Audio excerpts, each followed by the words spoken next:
Welcome back, folks, to Let's Play Civilization 5. We are Rome these days. I actually had a thought while I was loading in this time that I'm not going to go for Stonehenge because of Rome's special power of 25% faster building speed if a building's in your capital. I'm going to go for this library earlier. We have the wheel already. Wasn't I going to go for mining? Actually, you know what I might do is go for the barracks first. Because we're actually on the coast. So the Colossus might be kind of nice. And our legions are our unique unit, which is good. Getting all the iron, these are our unique units. This is the best time, depending on your civ. But for us, this is the best time for us to go to war with people and take stuff over because we have a decisive advantage over them at the current time. But I think riding would be best, or barracks would be best, because riding will lead straight to philosophy and get us a temple. There's a few other things. I'm still not sure actually. I'm not going for calendar though, not yet. We do have silk or something like right here that we need plantations for, but I already have a spearman. I'm just going to go for riding. Get some better research going. Alright, get rid of this barbarian camp here. Get us some gold. Let's see, you got to plan out cities ahead of time. So I got one here. Probably one down here. Be a decisive victory. We'll lose about 4 life on our guy out of 10. Yeah, conquered that shit. 25 gold. Some more silver over here. Expanding pretty quick on our borders here. Let's see what's over here. Just mountains. Actually build a city here and a city down here. Right here. So with three tile city radius, the cities overlap a lot. Though honestly, you're kind of supposed to do that because cities take far too long to grow big enough to take advantage of such large city radiuses, radii. So it's better to just overlap and pretend your cities are smaller than they are. Get some extra experience by killing these guys. Maybe it'll make Monaco like us some, but I doubt it. You have to usually have a mission. Oh, I did get some experience for some what's the stuff? Influence with those guys. Alright, so now we got our worker. Let's see what Rome is doing. Working all these tiles. So this will get us, we need some early production, so I'm going to build these pastures here. Probably build a water mill. That gives us an extra production, an extra 1 production early game. That's a 20% increase of what we already have. So that's quite good. I don't really need another city this early, especially since we don't have the military to defend it. It's not as bad as the other civs where you actually needed a military unit or your city just kind of vanishes when somebody attacks it. There's a lot of open terrain here, so I'm going to go with drill, combat strength, no, shock, combat strength and open terrain. And I'm immediately going to leave open terrain.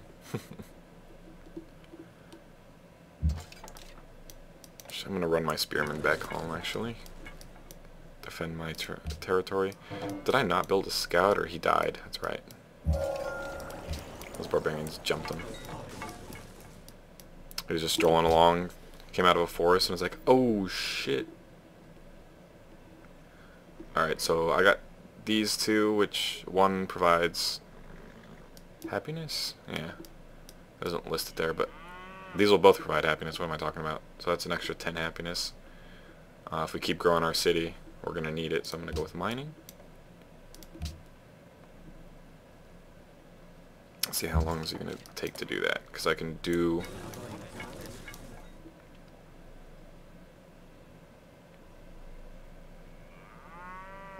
2 turns to construct the pasture.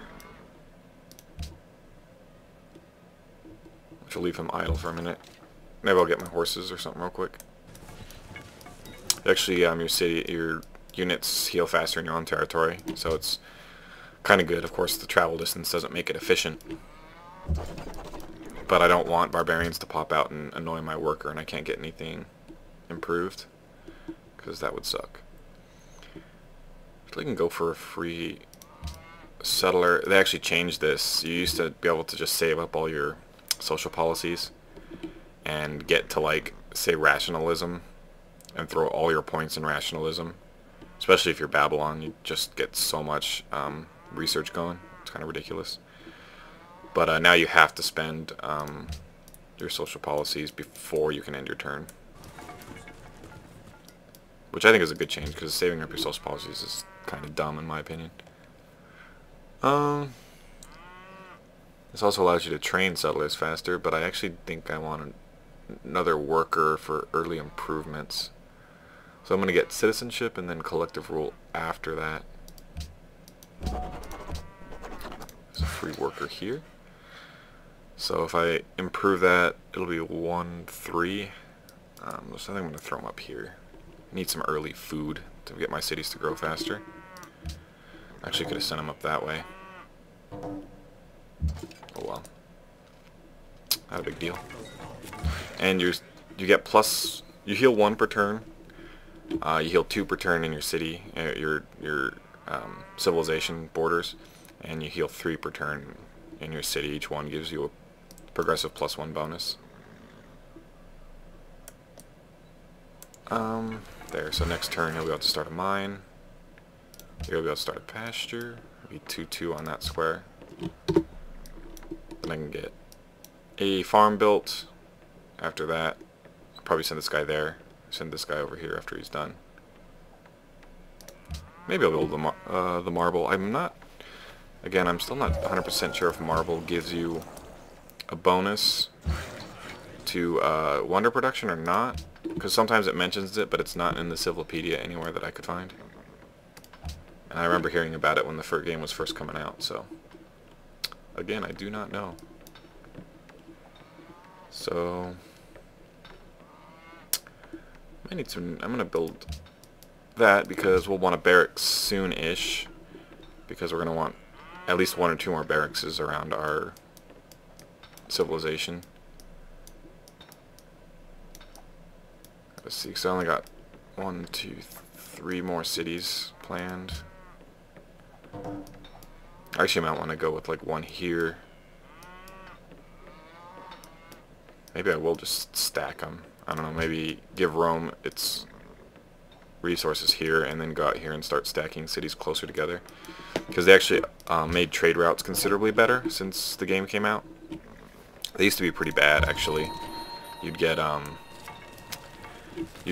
number of gold depending on your basically the city you went to, and it ignored your capital's city size. So it wasn't a very good scaling amount. So essentially 1 city would give you like 1.2 gold per population no matter what. And each road cost 1 gold to maintain, so depending on how far away your city is, it takes a while to even start paying off. You have to actually grow it to 3, 4, 5. But they made it considerably better. They actually, once it gets to a higher number, you get good trade routes, trade route income coming in. I don't really need a granary at the moment. I could build another settler. I'm going to get a free one soonish, though.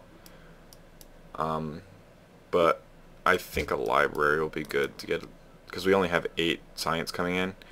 This library will give us a 50% or so increase, because by the time it's built we'll have 9, because you get 1 science per population in your city. So a 50% increase off 1 building is not bad at all. That we can do, actually. So we'll go help them out. A lot of times these people give you early missions that are largely useless. And these are 2 maritime, which would be pretty good to get a hold of, because they give you food, and it's such a large bonus early game. Aiga What's up, ti Mr. askia Songhan? songai. Erga mila aiga adilay. These are like semi Amma bay kulkandir de peaceful, but they like to zarira. burn and pillage, Wala which is sa funny, buriga. I think. They're not the most aggressive civilization. Like, the Civ 4 Indians, those guys, that Gandhi. Biggest warmonger in history. At least in that game.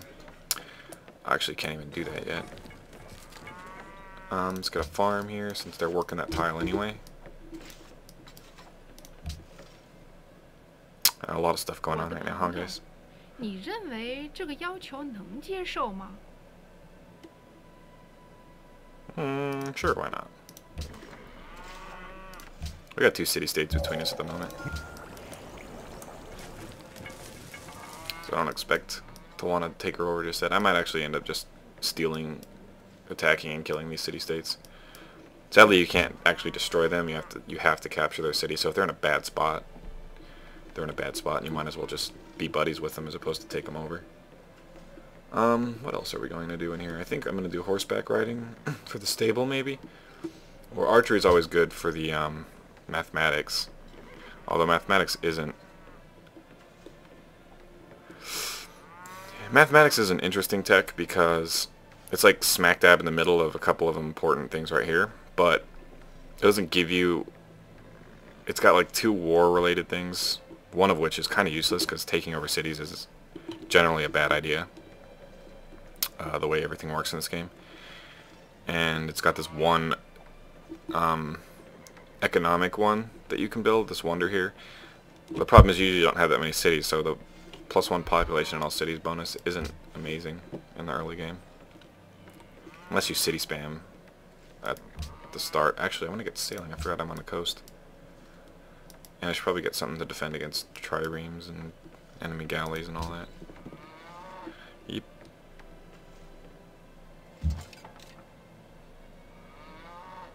Okay.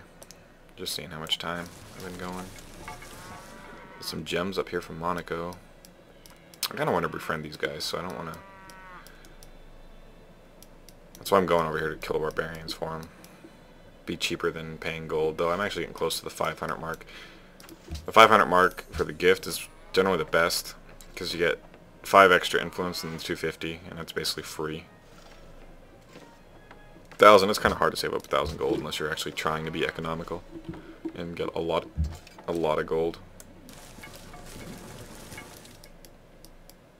Though sadly, one of the problems with this game is that gold is far too powerful.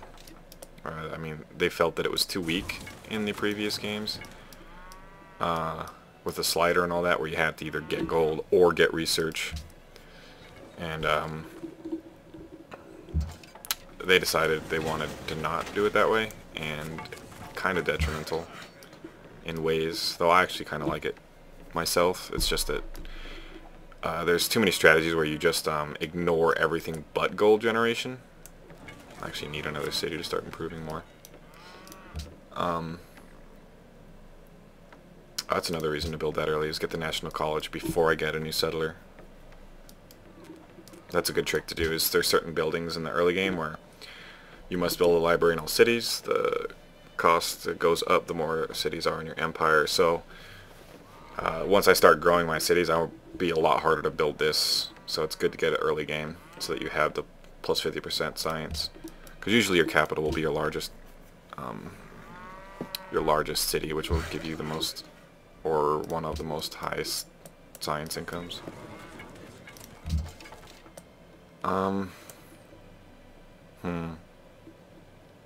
He's all kinds of fortified in here. I'm gonna fortify here for a minute. It's a good place. Hills early in the game are a good place to build farms. These are plains, apparently. Are they? Oh no. Sorry. I'm thinking of Civ 4 terms. The hills actually took on the... He who commands the sea has command of everything.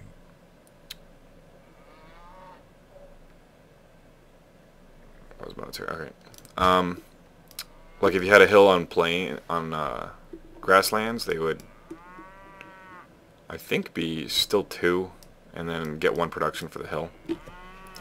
Or it would be 1-1. But in this, all hills are 2 production no matter what, which is kind of dumb, I think.